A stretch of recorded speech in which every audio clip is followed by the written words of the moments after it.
안녕하세요. 범태자 이성주입니다. 딱 보면 강남구 청담동에 있는 부잣집 아들처럼 보이죠?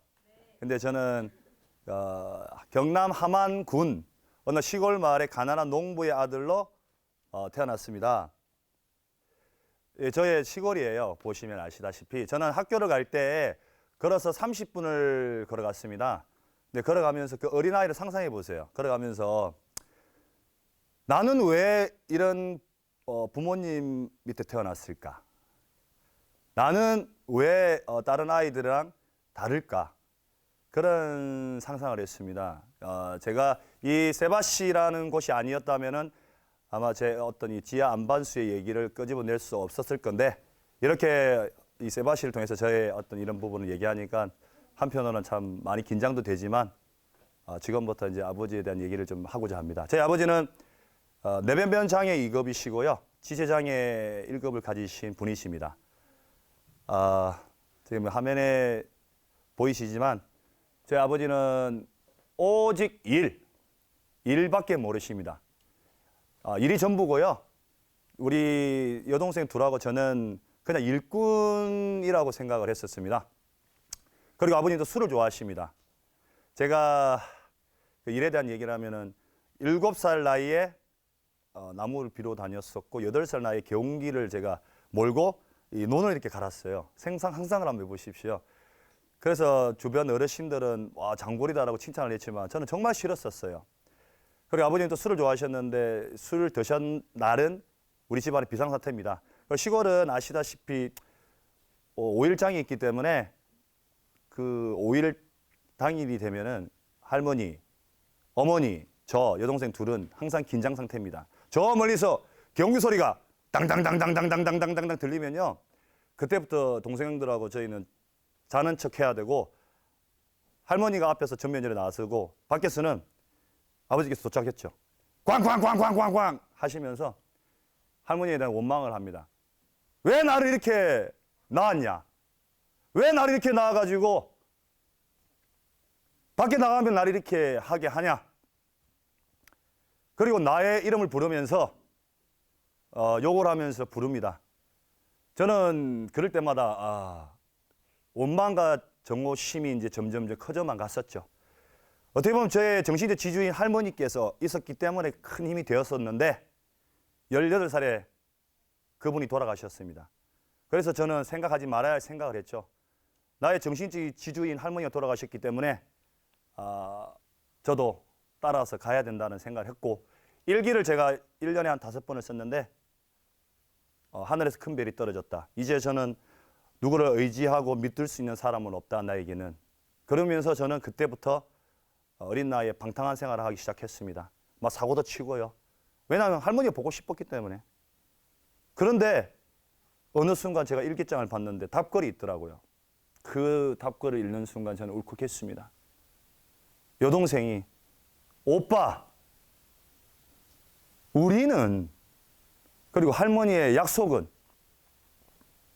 그 글을 읽는 순간 저는 정말 해무로 머리를 한 대 맞은 듯한 느낌이 들어서 아버지가 하지 못했던 책임감을 제가 무장을 하고 아버지 대신해서 내가 아버지 역할을 해야 되겠다라는 마음을 가지고 저는 그때부터 독하게 살았습니다. 안 해본 일이 없었어요. 뭐 유리창 빌딩도 닦고요.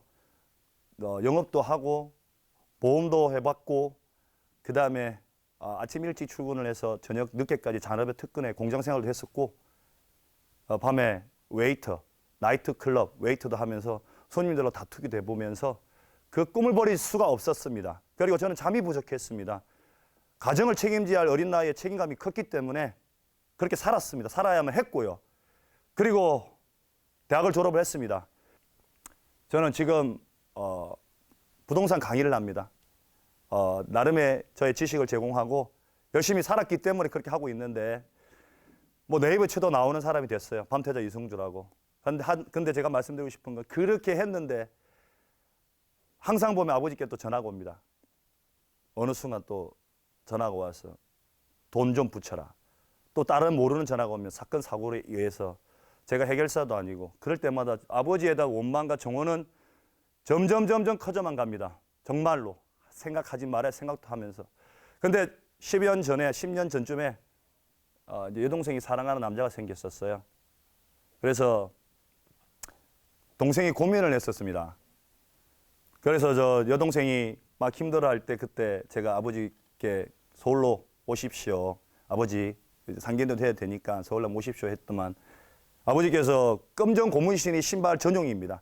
검정 고무신 신고 오셔가지고 이렇게 이런 상견례 이런저런 얘기를 했는데 내가 시간을 좀 늦추자, 결혼식을 늦추자 그러고 병원으로 모시고 가니까 의사 선생님이 하시는 말씀, 이대로 두면 다리를 절단하셔야 됩니다 라는 말씀을 해서 제가 아버지께, 절대 아버지는 변할 수 없는 분이지만 마음속으로는 이분에 대한 원망도 크고 정오심이 컸기 때문에 이분은 그러지 않을 것이다 라고 생각했지만, 아버지 여동생의 결혼식을 위해서 다리를 자르시고 구두를 신고 딸의 손을 잡고 결혼식에 가시는 게 어떻겠습니까? 라고 기대는 안 했었는데 아버지께서 우시면서 그러자라는 말씀을 하시면서 제 마음은 정말 그동안의 아버님에 대한 오해, 일을 시켰던 이유는 아버지가 배웠던 건 농사일밖에 없었었고 집안의 가장으로서 살림을 책임져야만 됐었던 그런 환경이었고, 요구를 하셨던 거는 사랑을 베풀 수 있는 사랑을 방법을 몰랐었던 부분이고, 술을 드셨던 거는 이 아픈 다리로 인해서 고통이 너무 컸기 때문에 술을 드셨던 그 말씀을 들었을 때 저는 아버지에 대한 그 사랑과 그 마음을 알았을 때 정말 아버지에 대한 그 오해를 혼자서 이렇게 눈물을 엄청 흘렸었습니다. 그러고 나서 아버지는 결심한 후에 수술을 하시고 아버지가 한 번도 하지 못했던 여행, 60년간의 농사일을 저버리셨던 그 부분에 대해서 제가 아버지를 모시고 산도 가고 남산에 휠체어를 몰고 아버지하고 같이 여행도 하고 그렇게 보냈었습니다. 그리고 어제 제가 오늘 새벽에 아버지 또 농번기인데 제가 이렇게 도와드리고 왔어요. 아버님의 모습이죠. 지금은 제가 아버지를 모시고 1년에 2번씩 여행을 다닙니다. 지금 사진에 보는 것처럼 저는 여러분들에게 말씀드리고 싶은 거는 이렇게 대충 얼핏 보게 되면은 원망과 정오심이 크지만은 자세히 정말 진심을 다해 이게 보시면은 아버지에 대한 사랑과 이해가 크지 않을까 그런 생각을 합니다. 여러분들도 이렇게 마음속에 계신 어떤 부분이 있으시면은 먼저 손을 내미시고 사랑으로 한번 얘기를 해보시면은 좋지 않을까라는 말씀을 드리고, 지금 당장 실천하는 말이 제가 좋아하는 말인데요. 제가 불의와 비불능냐라는 말을 좋아합니다. 하지 않은 것이 아니고 하지 못한 것이다라는 말처럼 제 얘기를 듣고 여러분들도 실천할 수 있는 그런 분들이 됐으면 좋겠고요. 아버지 사랑합니다. 감사합니다.